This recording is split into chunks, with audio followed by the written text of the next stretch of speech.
کوئی بزرگ تھے، ان سے ان کے چاہنے والوں نے سوال کیا کہ فلاں عابد، اس کے بارے میں لوگ کوئی اچھی بات نہیں کرتے، طعنہ زنی کرتے ہیں، ان پہ بات کرتے ہیں، آپ ان کے بارے میں کیا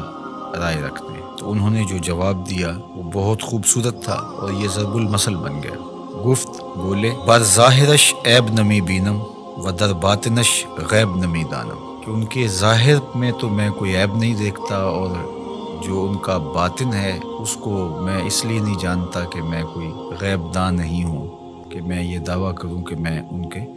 اندر کو دیکھتا ہوں۔ فرماتے ہیں کہ جس شخص نے پارساؤں والا لباس پہنا ہو تو اس کو تو پارسا ہی سمجھ، چونکہ ظاہر کے مطابق تمہیں گمان رکھنے کا حکم دیا گیا ہے۔ تجھے کھودنے کی، کریدنے کی اور اس کے معاملات میں گہرا غور و تفحص کرنے کی ضرورت نہیں ہے، اس لیے کہ جو محتسب ہوتا ہے اس کو گھر کی تلاشی نہیں لینی ہوتی، وہ تو جو چیز سامنے آتی ہے اس کے مطابق ہی اس کا احتساب کرتا ہے۔ تو اگر یہ ہمارے رویے اور ہمارا طرز زندگی اور ہمارا انداز معاشرت اس طرز پر آ جائے جو ہمارے بزرگوں کا طریق تھا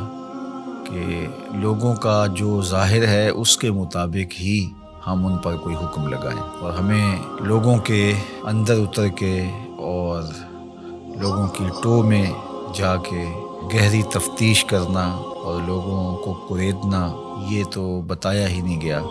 لا تجسسوا، ہمیں تو یہ کہا گیا ہے کہ تم جاسوسی نہ کرو۔ تو آج ہمارے جو رویے ہیں وہ بالکل اس کے برعکس ہیں۔ ہم وہاں تک اتر جاتے ہیں لوگوں کے حوالے سے اور بدگمانیوں کو پھر پالتے ہیں، اور پھر ان بدگمانیوں کے مطابق اپنا ذہن بنا لیتے ہیں اور پھر باقاعدہ اس کو آگے منتقل کر دیتے ہیں۔ تو بعض اوقات ہمارے غلط اندازے کی وجہ سے کسی شخص کی تصویر معاشرے میں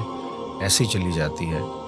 جو کہ اس کی حقیقی تصویر نہیں ہوتی۔ اگر وہ برا ہے بھی، اس کی عادات میں اور اس کے رویوں میں، اس کے طرز زندگی میں وہ چیز ہمیں دکھائی نہیں دے رہی،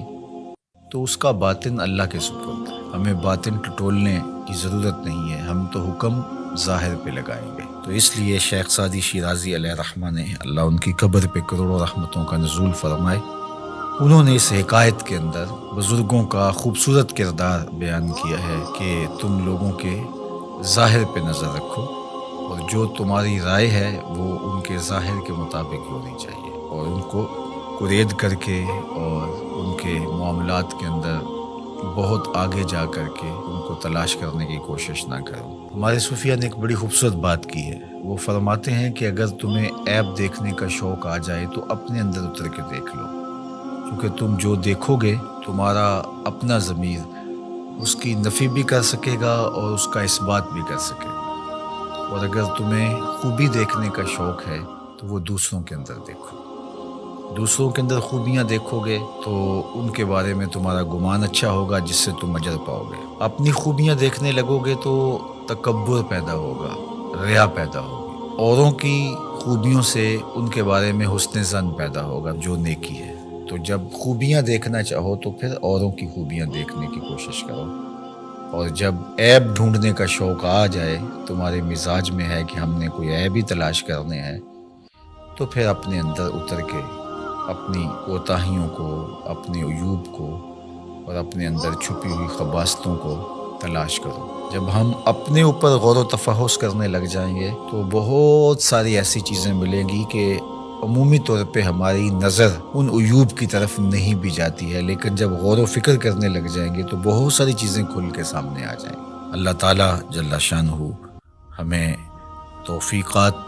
نصیب فرمائے، ہم خیر کی راہوں پہ رہیں۔